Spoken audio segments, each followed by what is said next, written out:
अब हम बात करते हैं तत्कालीन साहित्य एवं कला की।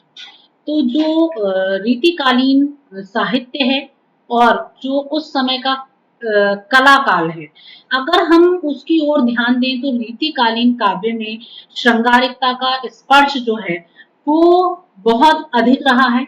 और कहीं ना कहीं ये कहा जा सकता है कि भक्तिकालीन कृष्ण काव्य की ये देन है। किंतु ये भी स्पष्ट है कि रीतिकालीन पृष्ठभूमि और परिस्थितियों ने ही इस साहित्य और कला को यह स्वरूप प्रदान किया। काव्य शास्त्र एवं श्रृंगार साहित्य के इस विपुल भंडार की परंपरा संस्कृत से विकसित हुई, किंतु उन्हें रीति काल में मुखर होने का पूरा वातावरण भी मिला है। अर्थात जो ये एक काव्य शास्त्रीय परंपरा है, जो ये एक श्रृंगार साहित्य परंपरा है, इस परंपरा का जो एक विपुल भंडार है वो अपने उदात्त स्वरूप के साथ में संस्कृत धारा में विकसित और पल्लवित हुआ है और वही रीति काल में मुखरित हुआ है। तो रीति काल की जो भौतिकता है उसको पुष्ट करने वाले ग्रंथों में संस्कृत के जो अमृत शतक हैं और आर्या सप्तशती हैं, गाथा सप्तशती हैं और कामसूत्र हैं तथा जितने भी स्रोत काव्य हैं वो सब इस रीति परंपरा को पुष्ट करने वाले हैं और ये सारे ग्रंथ इसमें सहायक भी रहे हैं। भक्तिकालीन जो एक रास्ता हमें देखने के लिए मिलती है और उस काल में जो जीवन के प्रति विरक्ति का भाव था, उन भावों से ही जन्मी और जनता की जो कुंठा है वो रीति कवियों ने अपने साहित्य में मानो सिंचित की है, उसका उत्साह, उसकी लालसा जगाई है। तो एक प्रकार से ये भी कहा जा सकता है कि जो रीतिकालीन साहित्य है उससे पूर्व का जो साहित्य है वो एक विरक्ति का साहित्य था, एक भक्ति का साहित्य था। तो मानो उस विरक्ति से ये एक आसक्ति स्वरूप उत्पन्न हुई, एक श्रृंगारिक प्रवृत्ति उत्पन्न हुई। तो वहां से चलकर जो भावनाएं परिवर्तित हुई हैं तो उन्हें रीति कवियों ने अपने सरस साहित्य में चिंतित किया है, सिंचित किया है। काव्य, स्थापत्य कला, संगीत, नृत्य और विविध चित्रकलाओं ने इस युग में अनेक प्रकार से विकास को प्राप्त किया। वो पल्लवित हुई, वो पुष्पित हुई। अगर कहीं अभाव हमें रीतिकाल में दिखाई देता है तो केवल कवि और कलाकार की एक स्वच्छंद उड़ान का अभाव दिखाई देता है। ऐसा प्रतीत होता है कि जो संपूर्ण कला है, जो संपूर्ण कवित्व है और जो संपूर्ण काव्यत्व है, जो काव्यत्व शक्ति है, वो मानो दरबारों के स्तंभों के मध्य बंध करके रह गई। वो मानो राजाओं की मनोवृत्तियों पर लिपट कर रह गई। तो काव्य शास्त्र को भी संस्कृत से हिंदी में लाने का श्रेय इन्हीं कवि आचार्यों को जाता है। और इस युग की जो भाषा है वो ब्रज भाषा रही है। इस युग में जो दरबारी वातावरण से दूर रहकर अपने व्यक्तिगत जीवन से जुड़े और जिन्होंने निजी प्रेम की जो पीड़ा है, वेदना है, उसे गाने वाले जो स्वच्छंद कवि रहे, वो कवि रीति मुक्त थे और उनकी जो धारणाएं थी, जो प्रवृत्तियां थी, वो रीति मुक्त विशेषताओं को धारण करने वाली थी। उनका काव्य हर दृष्टि से उत्तम साहित्य की कोटि में रखा जा सकता है। ललित कलाएं भी इस युग में अत्यधिक समृद्धि को प्राप्त होती हैं, पुष्ट होती रही हैं। जहांगीर का राज्यकाल तो इस दृष्टि से अत्यंत समृद्ध है एवं उसको हम स्वर्ण युग भी कह सकते हैं।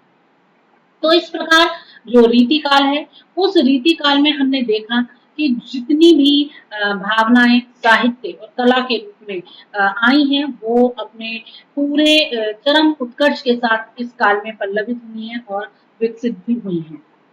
तो अब आगे इसके हम जो रीति काल हमारा चल रहा है और जो उसका परिचय यहाँ पर हम लेकर के चले हैं, तो उस सब को एक सार में बांधने से पूर्व एक विषय और उठाना चाहेंगे। जो रीतिकालीन प्रवृत्तिगत विश्लेषण है उसको भी थोड़ा सा यहाँ पर प्रस्तुत करना चाहेंगे कि जो रीतिकालीन प्रवृत्तियां रही हैं वो इन समस्त पृष्ठभूमियों से उठकर आई हैं, इन्हीं परिस्थितियों से उठकर आई हैं।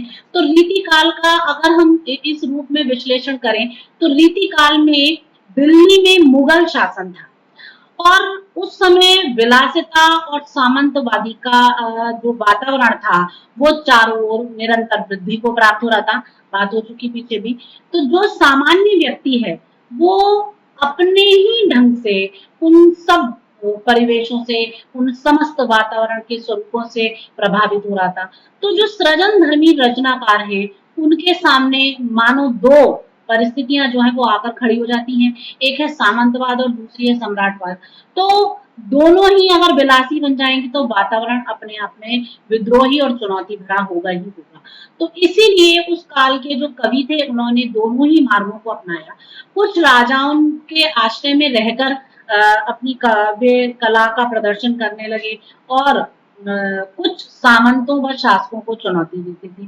तो उस समय की जो प्रवृत्तियां थी वो उनसे प्रेरित होकर, उन्हीं से पुष्ट होकर जो श्रृंगारिकता है, अलंकारिकता है, आचार्यत्व है, पांडित्य है, इन सबसे प्रभावित होने लगी। इसके अतिरिक्त जो काव्य रीतिकालीन था उसमें नीतिगत प्रवृत्तियां भी थी, भक्तिगत प्रवृत्तियां भी थी, वीर रस के अधीन प्रवृत्तियां भी थी। तो ऐसी भी कविताएं इसी काल में लिखी गई। इस काल में प्रकृति निरूपण को भी जो है महत्व प्रदान किया गया है। लेकिन जो प्रकृति का निरूपण हुआ है इस काल में वो उद्दीपन रूप में हुआ है और उसका जो अधिक प्रयोग किया है तो वो कवियों के द्वारा उस समय किया गया जब उन्होंने या तो नारी सौंदर्य की बात कही है या फिर उन्होंने नारी के प्रति उसके उपभोग स्वरूप की बात कही है या उसके प्रेम के उदात्त पक्ष को कहीं पर उपेक्षित किया है। तो इसका जो संभोग परक और स्थूल परक पक्ष है उसी में हमें इस कविता में जो प्रकृति चित्रण है वो दोनों चीजें दिखाई देती हैं। तो रीति मुक्त कवियों ने अत्यधिक सूदो सनेही को मारा है ऐसा कहकर प्रेम की उदात्तता को वर्णित किया है।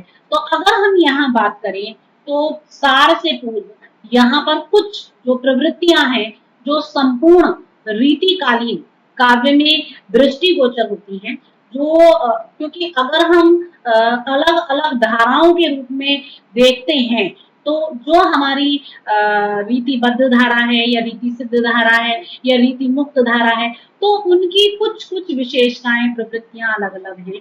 लेकिन अगर हम संपूर्ण रीति काल की प्रवृत्तियों की बात करें तो जितना भी रीतिकालीन साहित्य लिखा गया है उस संपूर्ण साहित्य में ये सारी प्रवृत्तियां परिलक्षित होती हैं, दृष्टिगोचर होती हैं। इनमें सौंदर्य बोध है, सूक्ष्मता है, प्रेमगत समर्पणशीलता विद्यमान है, उच्चता और विरहानुभूति की तीव्रता है, स्वाभाविकता है। तो ये रीति कालीन जो काव्य है उसकी प्रवृत्तियां हैं। जैसे सबसे पहली जो प्रवृत्ति हमें रीतिकालीन साहित्य में प्राप्त होती है वो है श्रृंगार रस की प्रधानता। जितना भी रीतिकालीन साहित्य सृजित हुआ उस समय वो संपूर्ण साहित्य श्रृंगार से परिपुष्ट रहा है। हालांकि श्रृंगार रस से युक्त रचनाएं भक्ति काल में भी लिखी गई। ऐसा नहीं कहा जा सकता कि भक्ति काल में श्रृंगार रस को बिल्कुल ही विलुप्त कर दिया गया। श्रृंगार रस भक्ति काल में भी था लेकिन रीति काल में यह प्रधान रूप में सामने आया है और भक्ति काल में यह गौण रूप में रहा है। इस काल की जो श्रृंगारिकता है उसमें किसी प्रकार का कोई दुराव या छुपाव नहीं है, ना ही किसी भावना का दमन किया गया है, कोई भी ग्रंथि नहीं है, ना ही कोई कवियों ने प्रेम को अतीन्द्रिय रूप से प्रदान किया है, बल्कि उन्होंने बिल्कुल निर्मुक्त होकर और कुंठा रहित होकर के उन्मुक्त भाव से जो श्रृंगार सरिता है, जो श्रृंगार सरोवर है उसमें कंठ निमग्न होकर अपनी मनोवृत्तियों की अभिव्यंजना की है। जैसे जो श्रृंगार का सरोवर है उसमें पूरी तरह निमग्न होकर, निमज्जित होकर उन्होंने अपनी मनोवृत्तियों की, अपनी कल्पनाओं की, अपनी भावनाओं की अभिव्यक्ति प्रस्तुत की है। तो इसीलिए जो ये रीतिकालीन साहित्य है ये पूर्ण रूपेण श्रृंगारिकता से युक्त रहा है, उससे ओतप्रोत रहा है, उससे मंडित रहा है। अगर हम श्रृंगारिकता का भी वर्णन देखें तो उसमें भी जो कवियों ने सर्वाधिक रूप में अपने काव्य का वर्णनीय विषय बनाया है तो उसमें एक तो सौंदर्य के निरूपण को उन्होंने अपने काव्य का केंद्र बनाया है। नायक नायिकाओं का जो चित्रण है, उनके संयोग और वियोग जो भाव हैं, उनको कवियों ने अपना विषय बनाया है। सौंदर्य में भी जो शोभा है, दीप्ति है, कांति है, उसको अधिक प्रधानता दी गई है। तो इस काल में ऐसे चित्र कवियों के द्वारा खींचे गए हैं जिनमें इंद्रियता और अनेक प्रकार के जो संयोग वियोग पक्ष हैं श्रृंगार के, वो बड़ी सूक्ष्मता के साथ स्पष्ट किए गए हैं।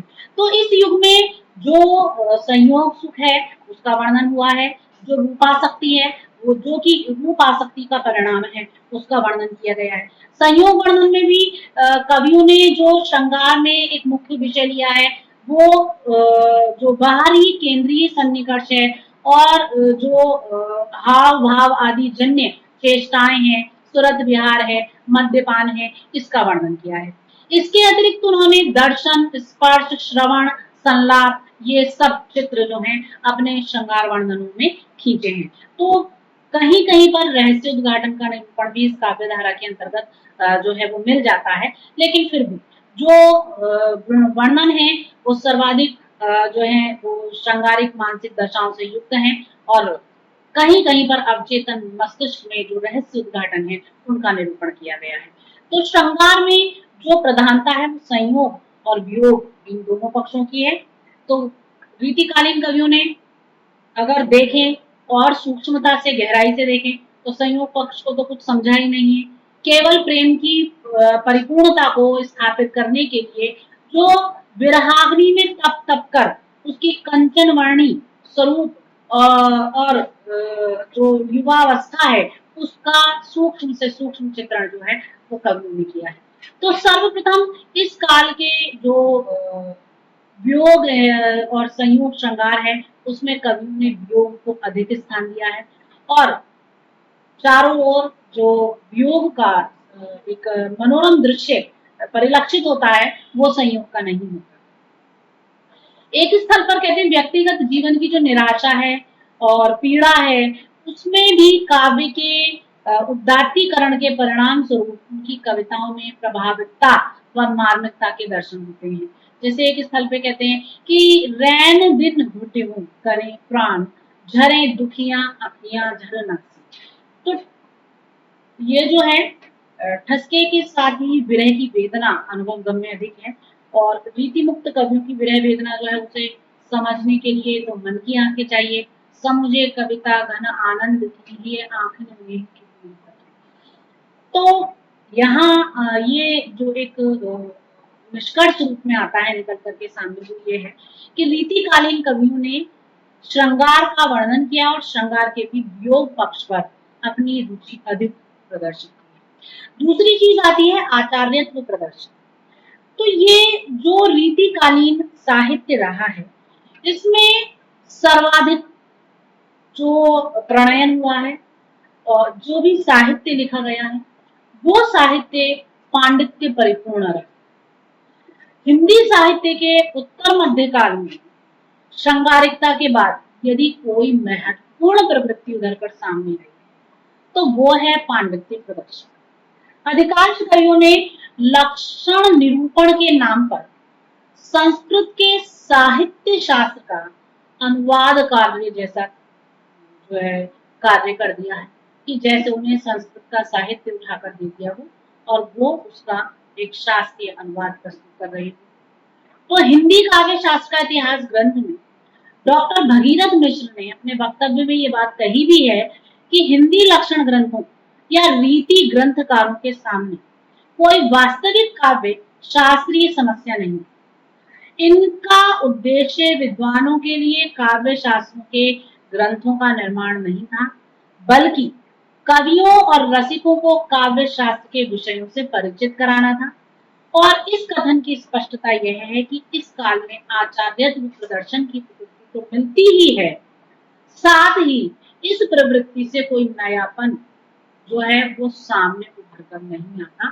तो ये बिल्कुल एक प्रकार से यही दिखाई देता है कि इस युग में जो वर्णन हुआ वो पांडित्य प्रदर्शन स्वरूप रहा है। तो रीतिकालीन प्रवृत्तियों में जो एक अन्य जो प्रवृत्ति मिलती है वो है प्रेम की प्रधानता। प्रेम की प्रधानता इस धारा के जो कवि रहे, जो रीति काल के कवि रहे, उन कवियों के साहित्य में जो सबसे अधिक महत्व मिला है, जिस जिस प्रवृत्ति को, वो प्रवृत्ति रही है प्रेम की प्रधानता।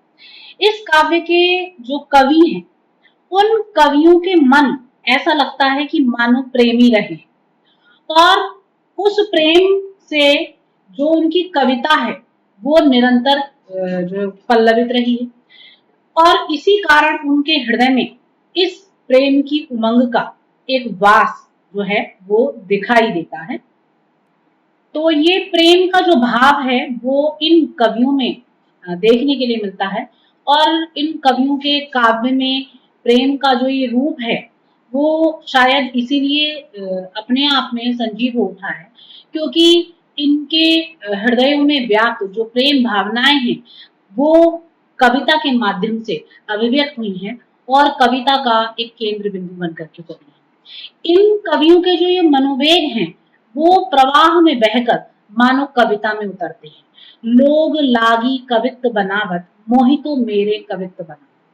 तो ये जो पंक्तियां हैं ये कवि घनानंद के विषय में कही गई हैं, और इनकी इसी पैठ को पाकर के जो प्रेमानुभूति है वो राजमार्ग पर शुद्ध सात्विक भाव से चलने लगी।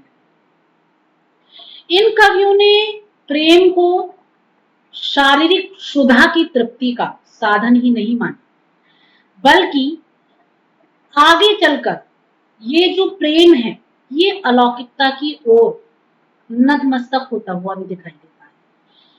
घनानंद जी की जो सुजान है वो लौकिक होकर भी अलौकिक है। प्रेम का बाह्य पक्ष इसी कारण शायद कमजोर हो गया, और उसके विपरीत जो उसका आंतरिक पक्ष था वह शक्ति संपन्न हुआ। तो ये जो भाव दिखाई देता है, जो आंतरिक सजगता दिखाई देती है, जो आंतरिक जो ऊर्जा है वो और अधिक पल्लवित और पुष्पित होती हुई दिखाई देती है, उसका कहीं एक कारण उसका अलौकिक पक्ष है। अतः रीतिकालीन कवियों ने अपनी जो लेखनी चलाई है वो मानो प्रेम की स्याही में डुबोकर सराबोर कर और फिर चलाई है, इसीलिए वो काव्य प्रेममयी हो गया है। रीति काल के जो अन्य और कवि रहे वो प्रेम और श्रृंगार पर अनेक ग्रंथ लिखते हैं। इस काल में अगर हम पूरे रीति काल के एक साहित्य सृजन का पूरा एक निचोड़ निकाल करके सामने लाएं, तो जो एक चौथाई भक्त थे वो एक चौथाई प्रेमी और दो चौथाई कवि आचार्य के रूप में यहाँ पर दिखाई देते हैं। मतलब हमने जो 4 हिस्से रीति काल के साहित्य के करे हैं, तो एक हिस्सा उसमें भक्त कवियों का है, और एक हिस्सा उसमें प्रेमी कवियों का है, और 2 हिस्से उसमें उन कवियों के हैं जिन्होंने आचार्यत्व को और पांडित्य को जो है प्रमुखता प्रदान की।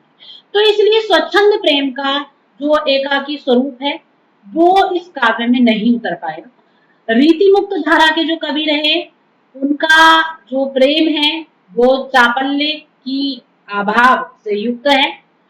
शुद्ध सात्विक प्रेम, शुद्ध हृदय की शुद्ध अनुभूति ही उनके काव्य का आधार बनी है।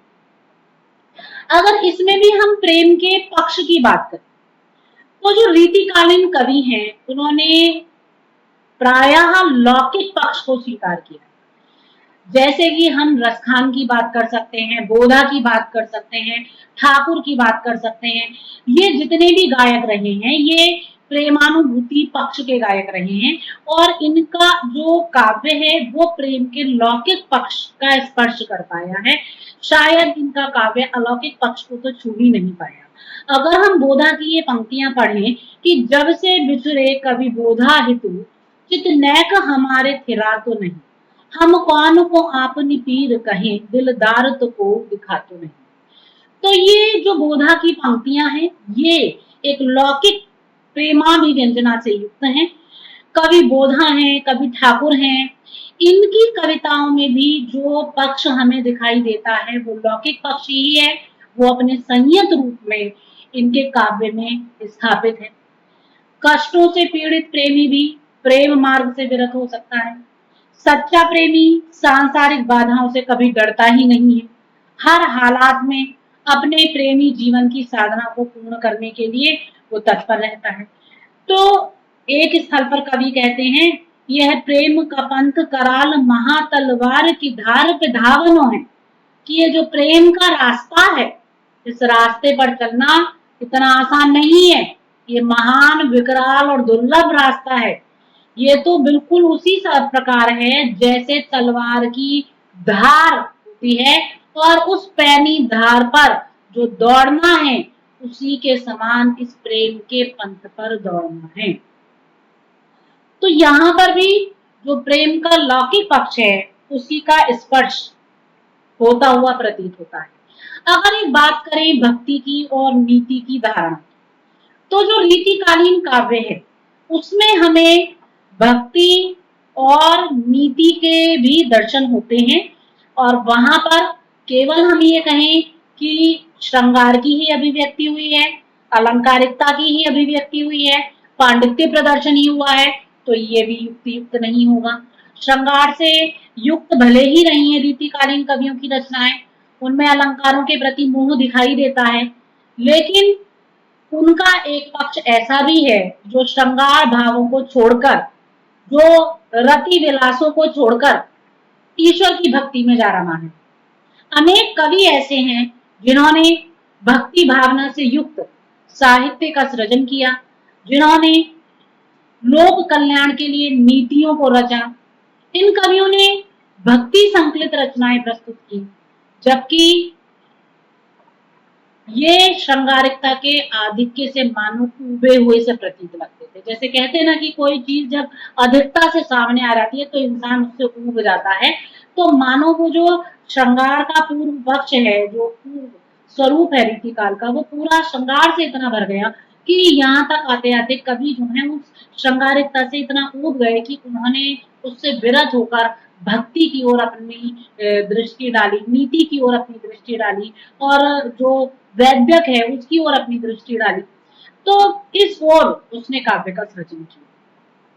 ये जो प्रवृत्ति है, ये इस बात को भी द्योतित करती है कि जो रीति काल है उसमें काव्य रचना के विभिन्न आयाम रहे हैं, किसी एक आयाम पर कवि नहीं चला है। अब हम कहें तो एक अगली प्रवृत्ति भावना का प्राबल्य है। रीतिकालीन जो कवि रहे हैं, उनकी रचनाओं में प्रेम की शुद्ध और निश्चल अभिव्यक्ति जो है वो विशुद्ध भाव के कारण हुई है।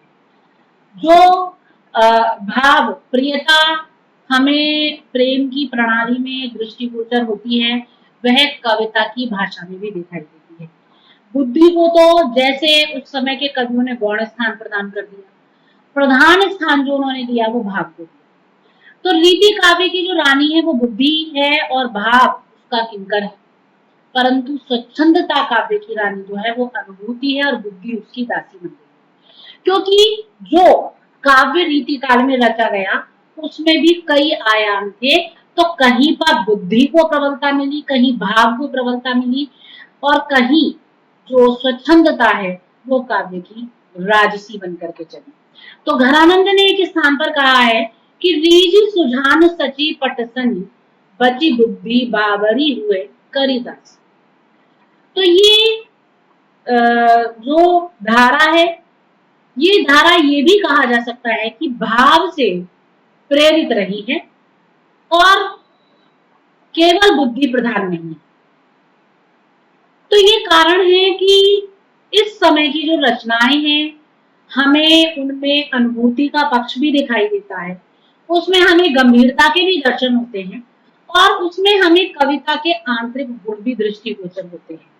तो यहाँ हम ये कह सकते हैं कि जो रीतिकालीन काव्य है उसमें हर एक पक्ष समय समय पर प्रस्तुत हुआ है, यथा तथ्य आता चला गया है। अगर हम एक अलग स्वरूप की बात करें और जो काव्य में अलंकार के प्रति ग्रहणता का भाव है उसकी ओर जाएं, तो अलंकार के प्रति जो ग्रहण है, यानी कि उसके प्रति जो रुचि है, मोह है, वो भी हमें रीतिकालीन काव्य में दिखाई देती है। तो हम देखते हैं कि जो अलंकारों का प्रयोग है वो इस काल के कवियों के द्वारा बढ़ चढ़ करके किया गया है।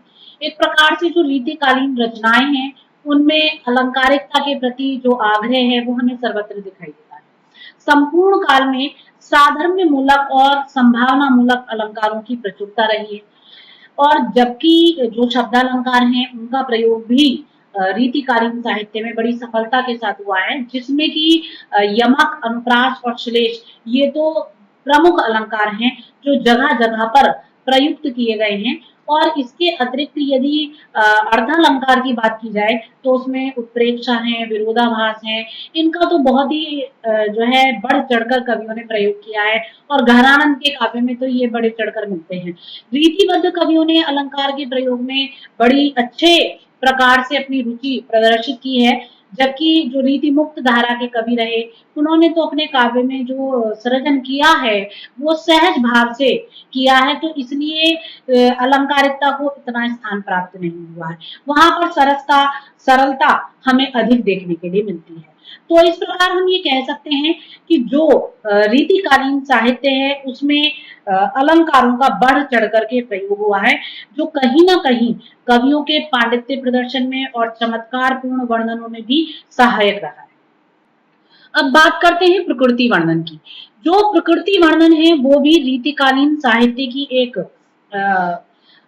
उत्कृष्ट प्रवृत्ति रही है, क्योंकि प्रकृति का चित्रण ना हो ऐसा तो संभव नहीं। जहाँ श्रृंगार है, जहाँ सौंदर्य है, वहां प्रकृति ना हो ये कैसे हो सकता है। तो रीतिकालीन साहित्य में हमें प्रकृति का अत्यधिक सुंदर मनोरम जो चित्रण है वो देखने को मिलता है। सबसे बड़ी बात यह है कि रीतिकालीन प्रकृति चित्रण जो है वो ऋतु वर्णनों तक केंद्रित रहा है।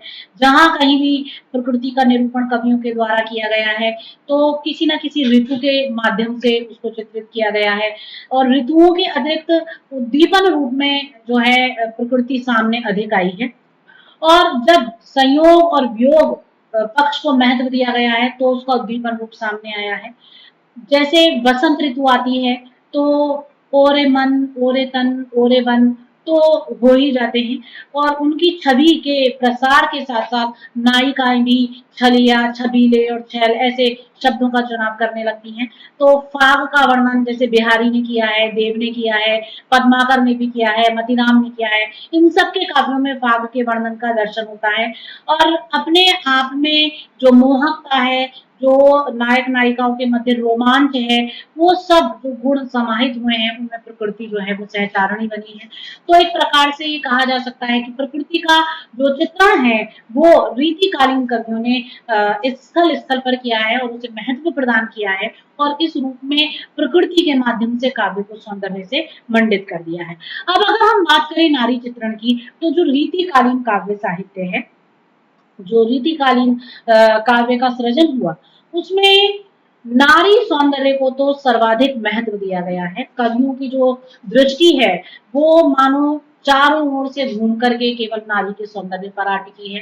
तो रीतिकालीन कवियों की एक रुचि कह दीजिए इसे, या वैशिष्ट्य कह दीजिए, कि नारी के रूप सौंदर्य पर और उसके प्रत्येक अंग प्रत्यंग का एक सूक्ष्म चित्रण करने में कवियों की जो दृष्टि है वो सबसे ज्यादा रमी है। सबसे विशेष जो है वो ये है कि इस काल के कवियों ने जो चित्रण नारी सौंदर्य का किया है वो भोग और विलास से परिपूर्ण रहा है। नारी जो कि जननी स्वरूपा है, जो गृहिणी है, जो देवी है, जो भगनी है, इतने पवित्र रूपों में भी समस्त उसके अभिनय इस संसार में व्याप्त है। लेकिन जो कवियों की कलम है वो उसके किसी रूप की ओर गई ही नहीं है। उसने उसके किसी भी स्वरूप की ओर मानो अपनी दृष्टि ही नहीं डाली, केवल उसके भावात्मक स्वरूप के प्रति ही उसकी दृष्टि घूम रही है।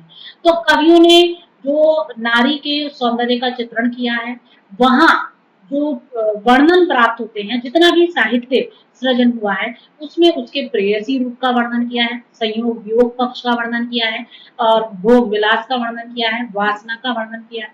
तो ऐसा लगता है कि जो दृष्टि है कवि की वो केवल इसी ओर आकर रुकी है, उसके किसी एक ही पक्ष को कवियों ने देखा है।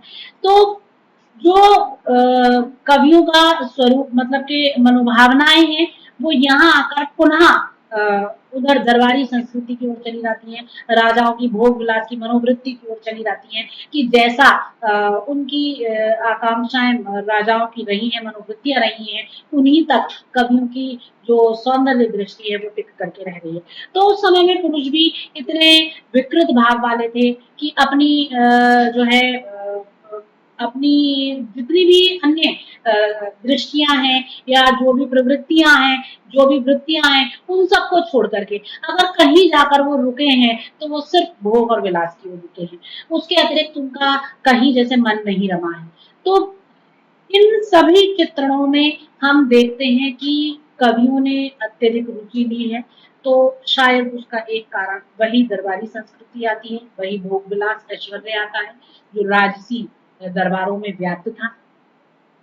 और परिणाम था क्या है कि जो वर्णन किए गए हैं उनमें रति वेदना जो है वो अत्यधिक व्याप्त है, जिससे उनके मनोभाव भी वीर पुरुषों के प्रति आकृष्ट होते हुए दिखाई देते हैं।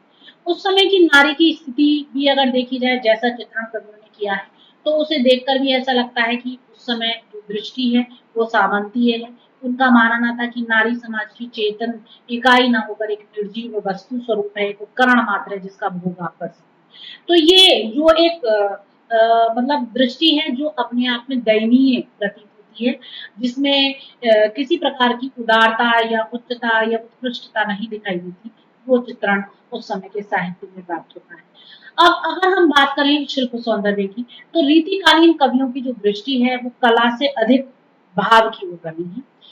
ठाकुर हैं, घनानंद हैं, उन्होंने कला को महत्व कम दिया है और जो काव्य का भाव पक्ष है उसको अधिक महत्व दिया है। लोग हैं लागी कवित्त बनावत, मोही तो मेरे कवित्त बनावत, ये घनानंद कहते हैं। और इसी प्रकार जो अन्य कवि हैं उनमें भी हम इन चित्रणों को देख सकते हैं बड़ी स्पष्टता के साथ में। तो हम देखते हैं कि जो रीतिकालीन कवि हैं उनकी जो दृष्टि है वो शिल्प सौंदर्य में भी कला पक्ष से ज्यादा भाव पक्ष की ओर रमी है। तो जो घनानंद ने ये पंक्ति कही कि लोग है लागी कवित्त बनावत, मोही तो मेरे कवित्त बनावत, तो यहाँ जो इनका तात्पर्य है वो यह नहीं कि इनका कला पक्ष कमजोर था, बल्कि वह तो व्यवस्थित, समृद्ध और परिमार्जित स्वरूप को अभिव्यक्त करने वाले हैं, क्योंकि भावानुमोदित उनकी कविता है, भाव भाषा के सहचर होते हैं और लोकोक्तियां मुहावरे ये तो भाषा को समृद्ध बनाते हैं। भावों की गहराई और प्रेम भाव की जो एक निष्ठता है उसका परिचय उनकी इन पंक्तियों में दिखाई देता है कि ऊधो वे अखियां जर जाई जो सावर छोड़ी तके तन, कि वो आंखें पूर्णतः जल जाएं जो सांवरे को छोड़कर किसी और को देखें। तो यहाँ पर जो भाव पक्ष है वो दिखाई देता है।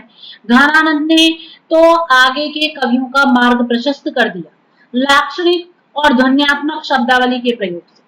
तो इस संदर्भ में जो आचार्य शुक्ल हैं वो कहते हैं कि लक्षणा व व्यंजना का मैदान इतना विस्तृत और इतना खुला था, फिर भी उसमें दौड़ लगाने की जो पहल है वो सबसे पहले घनानंद जी ने की। तो सिद्ध है उनकी इस बात से, शुक्ल जी ने जो ये अपना वक्तव्य दिया उससे ये सिद्ध हो रहा है कि भाषा पर घनानंद जी का एक अचूक अधिकार था।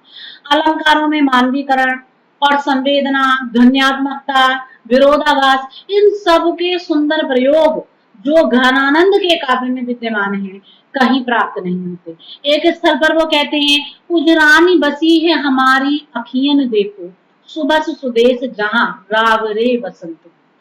तो रीति मुक्त स्वच्छंद धारा का एक अपना अलग महत्व रहा है, जो सारे के सारे रीति काल का जो साहित्य है उससे अपने आप को अलग कर देता है।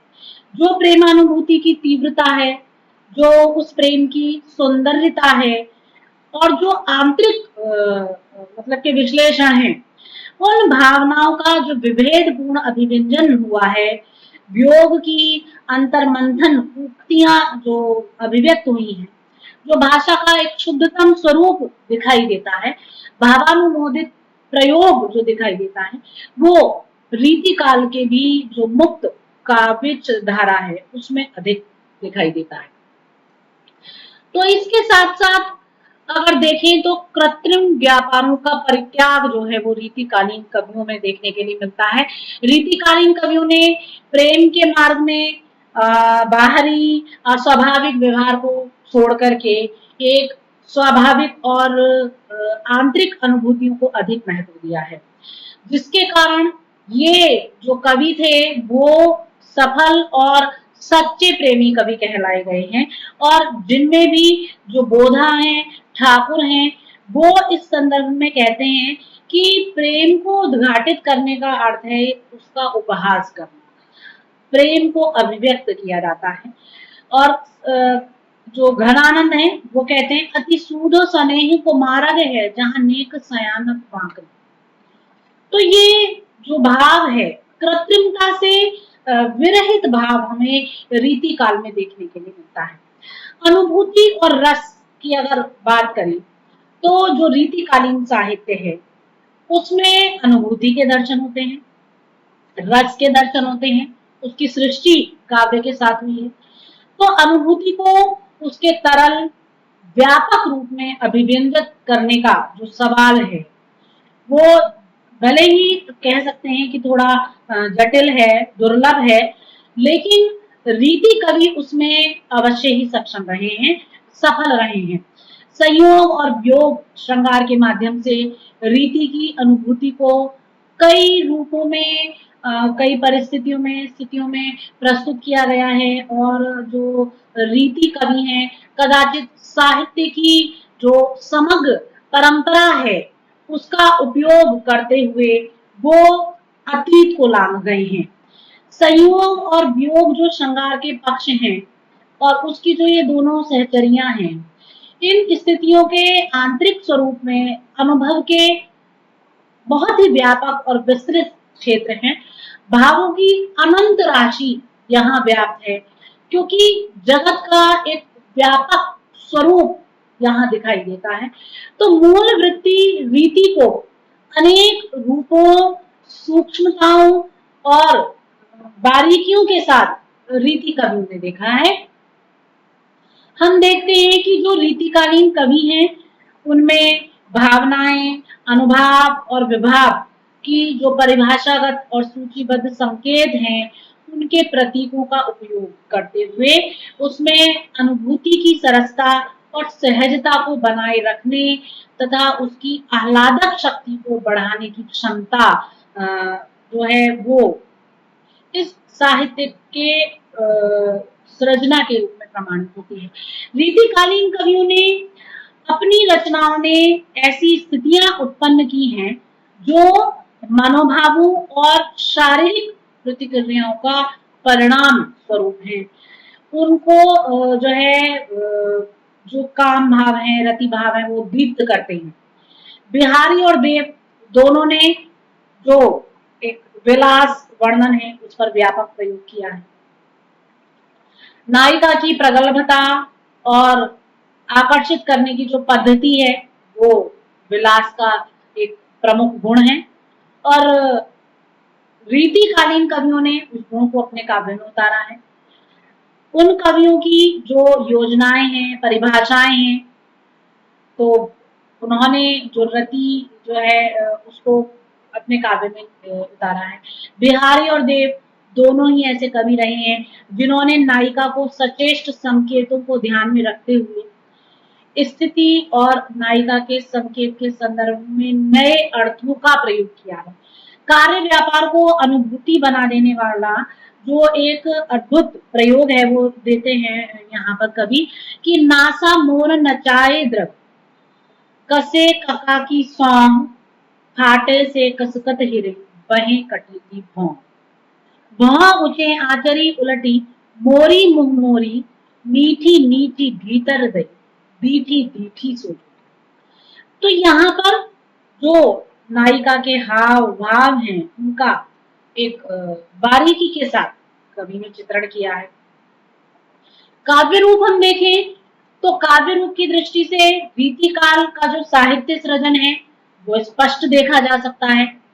मुक्तक काव्य यहाँ लिखा गया, और उसमें भी जो कवित्त है, सवैया है, दोहा है, ये सारी जो काव्य की मुक्तक शैलियां हैं, इनका प्रयोग इस काल में हुआ है। तो जो काव्य है वो मुक्तक रूप में सामने आया है। रीति काल में जितना भी काव्य रचा गया वो अपने मुक्तक स्वरूप के साथ आया है। और अपवाद स्वरूप भले ही हमें कोई एक दो प्रबंध काव्य दिखाई दे जाए, मिल जाए, उनकी भी रचनाएं हुई हैं, लेकिन वो इतने उल्लेखनीय नहीं है। जो एक श्रेष्ठ शैली रही है वो मुक्तक शैली रही है रीति काव्य की। इसके अलावा रीति काव्य में वीर रस और हास्य रसात्मक रचनाओं का भी प्रणयन हुआ है। रीति काल में प्रशस्ति परक वीर रसात्मक रचनाएं भी सृजित की गई। अगर उनमें हम किसी कवि का नाम देखें तो सर्वोपरि जो नाम है वो भूषण का नाम है। और रीति काव्य के अंतर्गत वीर काव्य की 5 पद्धतियां हमें देखने के लिए मिलती हैं। शुद्ध वीर काव्य, श्रृंगार मिश्रित वीर काव्य, भक्ति युक्त वीर काव्य, अनुदित वीर काव्य और प्रकीर्ण वीर काव्य। इन पांचों ही पद्धतियों पर कवियों ने अपनी लेखनी चलाई है, जिसमें कि केशव, भूषण और पद्माकर जो है वो प्रमुख हैं। और समीक्षकों ने भूषण को वीर काव्य का प्रणेता ही कह दिया है, क्योंकि उनका जो काव्य है वो इस सबसे ओतप्रोत है। रीति काल की एक प्रवृत्ति हास्य रस से भी जुड़ी और अपवाद स्वरूप ही रही ये प्रवृत्ति, किंतु काव्य में इसका प्रणयन हुआ। संस्कृत में तो हास्य के आलंबन महादेव जी रहे हैं और वे ही श्रृंगारकालीन हास्य की रचनाओं में प्रमुख स्थान पर दिखाई देते हैं। तो हिंदी काव्य में भी जो हास्य रस है उसके दर्शन पर्याप्त मात्रा में होते हैं। इसके अलावा अगर हम देखें तो एक जो प्रवृत्ति यहाँ है बिंबात्मकता दिखाई देती है। बिंबात्मकता क्या है कि जो रीति काव्य है उसमें चित्रात्मकता में ही वो अकेला रहा है। इस काल के कवियों ने जो शब्दों का चयन किया है वो सौंदर्य बोध चित्रात्मक शैली के साथ किया है। नायक नायिकाओं के मनोभाव चित्र उन्होंने प्रस्तुत किए हैं। और जो कवि है वो दोहों, कवित्वों, सवैयों को पढ़ लेने मात्र से केवल नहीं कह सकते कि वो अद्भुत और मौलिक चित्र प्रस्तुत करता है, बल्कि ये जो चित्र हैं ये रेखा चित्र, वर्ण चित्र और मिश्रित स्वरूप वाले हैं। विरोधी वर्ण योजना है इनमें, वर्ण परिवर्तन के सहारे मानो कहीं कहीं पर खड़े कर दिए गए हैं। तो ये यहाँ दर्शन होते हैं इसके। इसके अलावा जो रीतिकालीन प्रवृत्ति है उसमें ब्रज भाषा की प्रधानता दिखाई देती है। रीति काव्य की ब्रज भाषा प्रधान स्वरूप को ग्रहण करके चली है। उसका परिष्कृत, सहज, सरल और कोमल रूप रीति काव्य में हमें देखने के लिए मिलता है। इसमें जो अन्य भाषाएं हैं, अवधी है, बुंदेलखंडी है, छत्तीसगढ़ी है, उर्दू है, फारसी है, इन सब के शब्द भी पर्याप्त मात्रा में आए हैं और भाषा की जो संप्रेषण शक्ति है उसको बढ़ावा देते हैं ये। कवियों ने अपने काव्य सृजन के समय मुहावरे और लोकोक्तियों का भी बढ़ चढ़ कर प्रयोग किया है। इस संदर्भ में आचार्य हजारी प्रसाद द्विवेदी जी कहते हैं कि भाषा के भी विश्रामदायक और विरोधी गुणों का इस काव्य में खूब मार्जन हुआ है, परंतु इसे इस योग्य बनाने का प्रयत्न किसी ने नहीं किया कि यह गंभीर विचार प्रणाली का उपयुक्त वाहन बन सके। तो ये रीतिकालीन काव्य की विशेषताओं के रूप में सामने आती हैं और ये विशेषताएं, ये प्रवृत्तियां जो है वो दिखाई दी हैं हमें रीतिकालीन साहित्य के अंतर्गत। अब हम वापस से इस पूरे विषय को बांधने का प्रयास करते हैं। तो बिल्कुल प्रारंभ से जो हमने लिया है रीतिकाल का जो एक समय सीमा है, काल निर्धारण है, वो शुक्ल जी के द्वारा 1700 से 1900 संवत तक माना गया। और जो इसमें धाराएं प्रचलित हुई वो रीतिबद्ध, रीति सिद्ध और रीति मुक्त, इन 3 नामों से प्रचलित हुई। और जो इसका नामकरण हुआ वो रीति काल के रूप में हुआ। इसकी परिस्थितियों, परिवेश और पृष्ठभूमि और प्रवृत्तियों के आधार पर ये काव्य सृजित हुआ, इसको रूपरेखा मिली, आकार प्रकार मिला। दरबारी और सामंती व्यवस्था और राज आश्रयों के कारण जो रीतिकालीन साहित्य रचा गया वो प्रायः श्रृंगारिक रहा। तो यह साहित्य रीति पद्धति विशेष पर आधारित है। कोई भी साहित्य क्योंकि अपने युग विशेष की परिस्थितियों से प्रभावित होता है और रीति काल की जो राजनीतिक परिस्थिति है वो विघटन, अशांति, भय, अस्थिरता तथा भोग विलास की स्थिति से युक्त थी। तो इसलिए ये सारी चीजें रीतिकालीन साहित्य में देखने को मिलती हैं। राज्य विस्तार लिप्सा के कारण जो युद्ध थे, मारकाट था, षड्यंत्र था, संघर्ष था, वो सब कुछ यहाँ विद्यमान रहा है। और सामाजिक दृष्टि से भी रीतिकाल की जो स्थिति है वो वर्गों में विभाजित थी। जो चारों वर्ण थे, ब्राह्मण, क्षत्रिय, वैश्य, शूद्र, इन चारों में परस्पर मेल नहीं था। तो ये सब वहाँ सामाजिक परिस्थितियों के रूप में, परिवेश के रूप में दिखाई देता है। एक दूसरे पर आधिपत्य जमाने का प्रयास चल रहा था, चारों ओर आदर्श प्राय थे, कुंठा का साम्राज्य था। धर्म की दृष्टि से वातावरण असहयोग परिपूर्ण था। तो परस्पर धर्म की आस्था विश्वास मिटाने के लिए धार्मिक सहिष्णुता उस समय नहीं बची थी। विलास वासनाओं ने धर्म को दूषित कर दिया था। और जो श्री कृष्ण और राधा का ईश्वरत्व है उसे भी बाहरी लीलाओं चेष्टाओं से मानो दूषित कर दिया गया था। सांस्कृतिक दृष्टि से भी हमें रीतिकाल में बिखराव दिखाई देता है। तो कुल मिलाकर जो रीतिकालीन साहित्य है उसमें कहीं ना कहीं जो संस्कृति है, सभ्यता है, जो नैतिक मूल्य है और जो धार्मिक प्रभावनाएं हैं उनका ह्रास जो है वो दिखाई देता है। और उनमें परिवर्तन दिखाई देता है। अस्तु जो काव्य यहाँ लिखा गया, जिस काव्य की सृजना रीतिकाल में हुई, वो रीतिकाल की समस्त विशेषताओं से युक्त रहा है, प्रवृत्तियों से युक्त रहा है। और वो अपने आप में अपने एक अलग स्वरूप को लेकर चला है। और जो स्वरूप वो लेकर चला है उस स्वरूप की दृष्टि से वो अपने आप में प्रसिद्ध है और बहुत ही उत्कृष्ट है, सुंदर है, रमणीय है, मनोभाती है। धन्यवाद।